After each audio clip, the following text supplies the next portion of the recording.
This bill I rise to support because it calls for a very constructive body to be made. It's called the Committee for Foreign Investment, so that foreign investments are vetted for national security purposes. As it is, so the Home Ministry is usually involved when the foreign investment is considered, but it is done in a bureaucratic way, and in many times it's not even adhered to. And I can give many examples of that, but I don't think that it's appropriate just now to give because it will have to take up a lot of time. But the fact is that we do need a committee of very well-placed people who decide the national security angle, whether to give clearance on the basis of national security for the purposes of this foreign investment.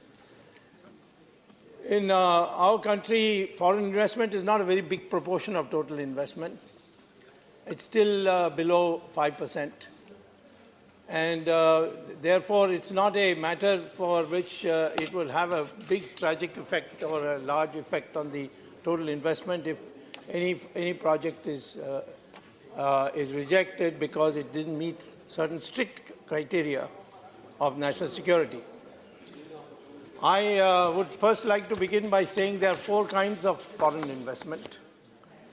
The first type is what we call as the foreign direct investment, where foreign money comes through companies to buy shares in existing companies. And there are limits prescribed varying from company to company and the sector to sector.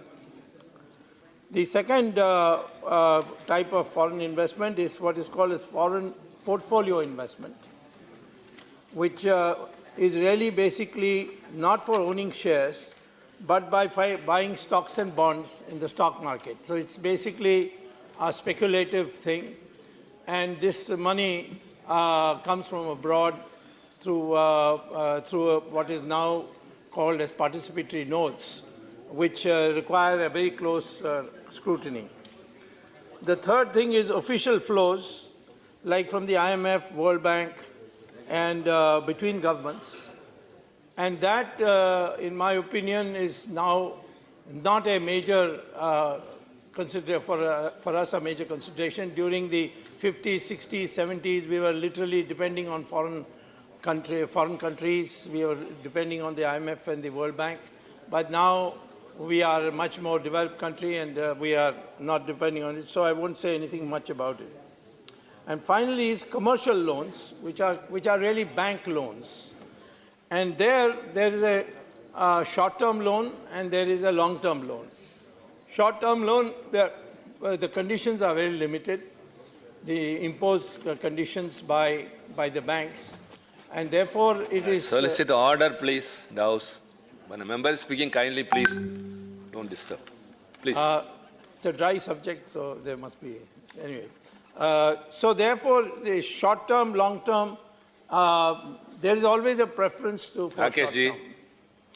And this short-term, you see, sometimes people take money. It happened once in 1986 when Rajiv Gandhi became Prime Minister, and he opened the possibilities for companies to take short-term loans from abroad. But the companies took it for the purpose of long-term uses, such like machinery and so on, because during the period of the Soviet model that we were practicing, many of these machines had become out of date. So to buy new machines and so on, instead of taking long-term loans, they took short-term loans because it was easier. And that became due for payment within a short period of 3 to 5 years. And that's what led to the foreign exchange crisis of 1990, with which I am familiar because at that time I had become a minister and I had to directly deal with it as a Minister for Commerce. So therefore, that short-term loans have ruined many economies. For instance, Japan and East Asia had a major crisis in 1997, and they hardly recovered even today from that big collapse, because they took short-term loans and invested in long-term projects like real estate and long gestation period machines. And then one day, the American bond market raised the interest rates, so all these short-term loans wanted to come out. And they were not in a position to repay it. So Japan, then many companies collapsed, so did in Korea and so on. And that led to a collapse of the economy. So therefore, short-term loans are very dangerous, and they certainly need a great deal of scrutiny. So with these four things, what we must understand is, when it comes to foreign direct investment, of which there is so much newspaper hype, we must make sure that it is not that causes unemployment in our country. Now take the case of Walmart. We may not be socialist, we may not be left-wing, but we can still oppose Walmart coming to our country, because Walmart takes finances from American banks, and that American banks give loans at 2% interest rate. Then they come to our country and they use our cheap labor. And as a consequence, all those traders who are there, who have been practicing this trade for a long time on very small margins, they all become unemployed.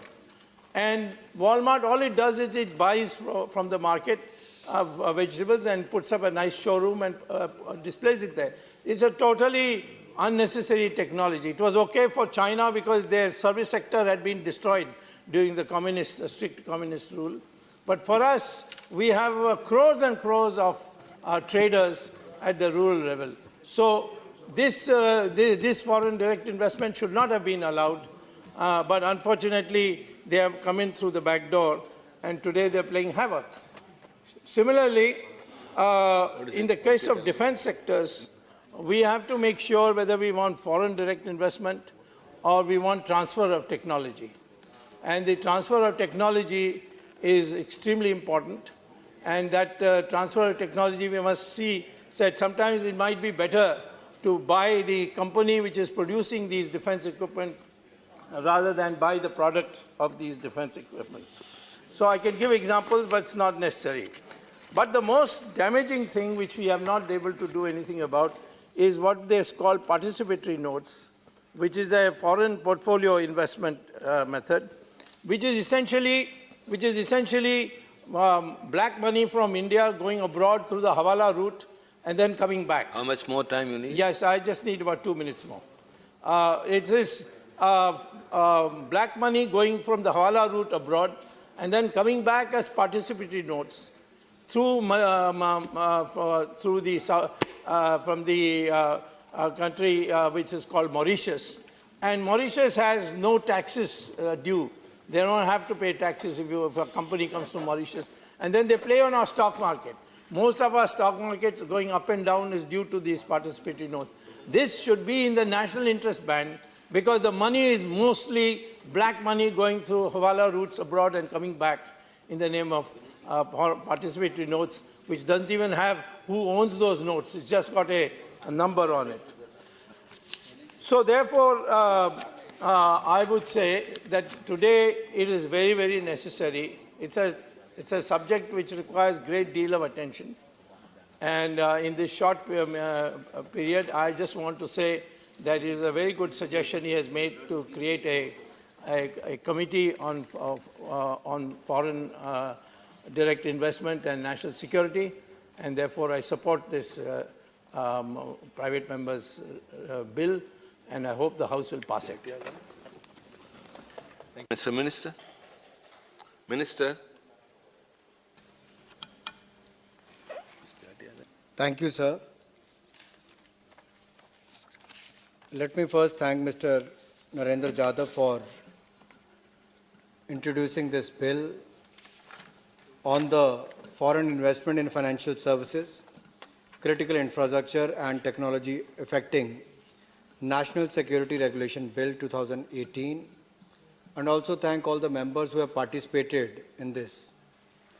Sir, the bill, as far as the member has introduced, sought to provide for measures to ensure national security for promoting foreign investment and to reform the process of examining of such investment vis-à-vis their effect, if any, on national security, and to establish a committee on foreign investment to effectively safeguard the risk or against the risk to national security posed by certain types of foreign investment in financial services, critical infrastructure, and technology sector